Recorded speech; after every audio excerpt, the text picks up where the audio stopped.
them damn phones. Babylons can't crack the code. And we're back at it again. Gonna make this really quick. It's 2 in the morning and I need to get some sleep so I can get up for market open tomorrow. So try and keep up if you can. So I ended the day up a little over 2.5%, 2.56%, which ended up being $66.94. I added $41.97 to my account. I know that's an odd number, but basically it was kind of like hanging over in my checking account, and I wanted to have an even balance, like an even number in my checking account. And so I decided I'd go ahead and add that little bit because I was going to add to my position in ACB, and so I did. I added 10 shares at $5.35. Still down in this trade. It is a longer term trade slash investment, and so I'm down close to 60 bucks. Not too concerned. Well, I'm not concerned about it at all, really, to be honest.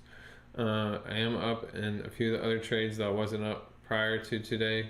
So for the week, I'm up close to 4%, as you can see here. And the big news today is the GM plant's closing, and that's all you're seeing now on Facebook. Trading groups is GM puts are looking really good, this and that. And big mistake a lot of traders make new is they're looking at this one minute information. Now I know 5 plants closing sounds like big news, right? And if you're looking at that small bit, it does sound like big news, but keep in mind earlier this year they had a big investor invest a lot of money into them. Now I don't think they would be so reckless. Also keep in mind for the past, I don't know, 3-4 years, something around there, that they've been making like $6 billion per year. So though their cars haven't been a very hot market for, their SUVs and pickups have been, and they've been making a killing on those. So with that said, to automatically think that because of this news you're going to go ahead and short it, I think you should dig deeper than what's just on the surface news of them closing these 5 plants down, and you say, well, you must be out of your mind. Well, if we sit here and we go ahead and pull up the chart on GM, we can see, I believe this is the time that that news came out about the big investor, and they invested a lot of money into them and to helping them develop their driverless car, their self-driving car. All right, now we see a big drop here. I don't know what the news was for this. I guess it was earnings or something, conference call, I don't know, but we see a big drop here, right? So keep this in mind. You probably say, well, what does this have anything to do with it? You see the big drop. You see how much, is that like $40.15 in pre-market, and it dropped down to $37.25, say 15 cents. So like $3, right? That's a big drop for that short amount of time. Now, if we look today, and the news came out, I think, yesterday, in after hours or whatnot. And so today you'd think there would be a big long red candle if it really, you know what I mean?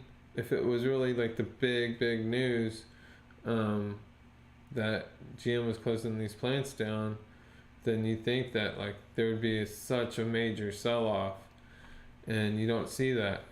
So that makes you wonder, well, why don't you see that? Well, maybe because they've been killing it for the past few years, and that this is a time for them to restructure, to where they're restructuring to the point that they can continue to stay profitable and have people want to invest lots of money into them and continue to make a killing, to see, right there. I mean, and so for that such a bad news of closing 5 plants, I'd expect an equal reaction, if not a bigger reaction, to that news than from its earnings, and you don't see that. And so what you're gonna find, and I got I got kind of a lot of, because I responded and I said, you can't just base some news that came out about them closing 5 plants down to it's going bankrupt, it's going in the shithole, and no, it's the exact opposite. And that's what people don't understand. Just like a company can lose on its earnings and not meet its expected earnings, and you think, oh, it's going down. Well, when they have a conference call and they say, well, this is what we're planning on doing to correct this, to get it, back in profit and good, and the investors really like it, then they're like jumping in, and you see it spike up even though they didn't beat their earnings. Same scenario here. Just because bad news came out, you can't just automatically assume this thing's going to tank. And so you're going to find a lot of new traders tomorrow, and even today, buying these puts that are way out of the money, trading options on it, buying puts way out of the money for $34, $34.50, $33, $32, $30, way out of the money, thinking this thing's just going to tank. And look, if it was going to tank, it would have tanked. Now, I'm not saying it's not going to have a pullback and come down to the 180-day EMA, which I don't even know if it'll do that, but I would have expected to see some type of reaction like this, not just puh. That's all it did. So hopefully this helps somebody. I don't expect it to help everybody, but this channel is created to help people that are new to trading and investing not make common mistakes that the new trader makes, that they automatically just assume. They look at the small piece of the picture and they don't look at overall. And that's the problem with a lot of the traders in trading certain things is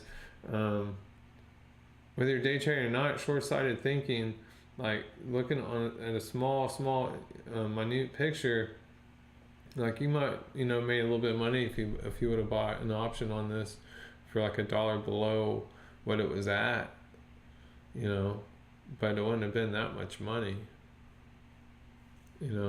That's kind of what kind of started pushing me towards being more of a swing trader. Is that when you make money swing trading, you make, usually on the trades, you make a good return, and the risk is relatively low if you know how to manage the trade right.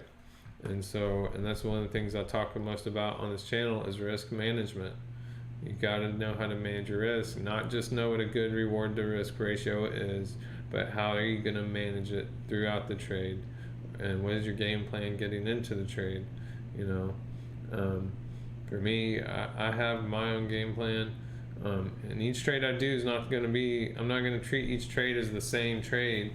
It has to do with the industry. Is this a commodity, or what type is it? Is this gold? Is this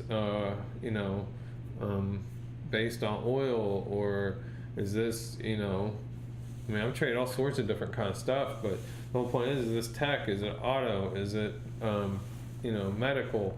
Is it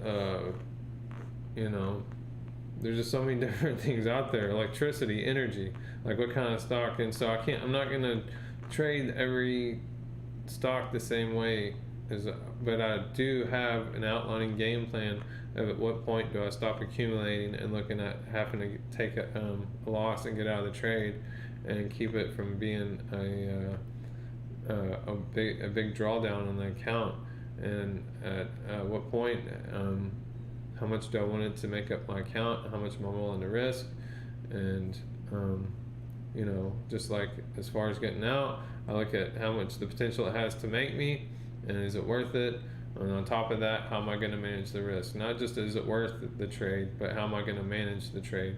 And so with that said, I'm coming up on the 10-minute mark. I was going to try and make this quick, so that's about all I have for tonight.